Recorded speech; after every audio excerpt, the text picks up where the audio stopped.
Hi good evening. ಇದು Sunday ದಿನದ mini blog. ಇಲ್ಲಿ ನೋಡ್ತಾ ಇರ್ಬೋದು, ಇವಾಗ ಈವ್ನಿಂಗ್ ಟೈಮ್ ಮಕ್ಕಳು ಮನೇಲಿ ಇದ್ರಲ್ವಾ, ಸಂಡೇ ಆಗಿರೋದ್ರಿಂದ ಅವ್ರ ಜೊತೆಗೆ ದೇವದ ಫಿಲ್ಮನ್ನು ನೋಡಿಕೊಂಡು ಇವಾಗ ಇನ್ನೂ ಎಕ್ಸ್ಟ್ರಾ ಜೋಳದ ರೊಟ್ಟಿ ಮಾಡೋದಿತ್ತು ಸಂಕ್ರಾಂತಿ ಹಬ್ಬಕ್ಕೆ. ಸೊ ಅದನ್ನು ಇವಾಗ ಕಂಟಿನ್ಯೂ ಮಾಡ್ತಾ ಇದ್ದೀನಿ. ಮಾರ್ನಿಂಗ್ ಮಾಡೋದಕ್ಕಿಂತ ಈವ್ನಿಂಗ್ ಮಾಡೋದು ಬೆಸ್ಟ್, ಯಾಕಂದರೆ ಯಾವುದೇ ರೀತಿ ಕೆಲಸದ ಪ್ರೆಷರ್ ಇರೋದಿಲ್ಲ.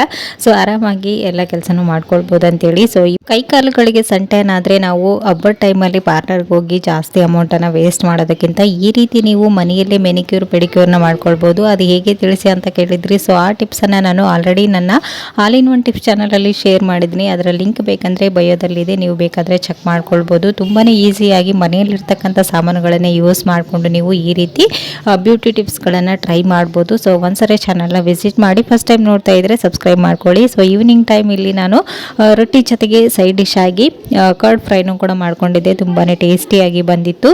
ಸೊ ಇವಾಗ ನಾನು ಒಂದು 30 ರೊಟ್ಟಿನ ಮಾಡಿದ್ದೆ.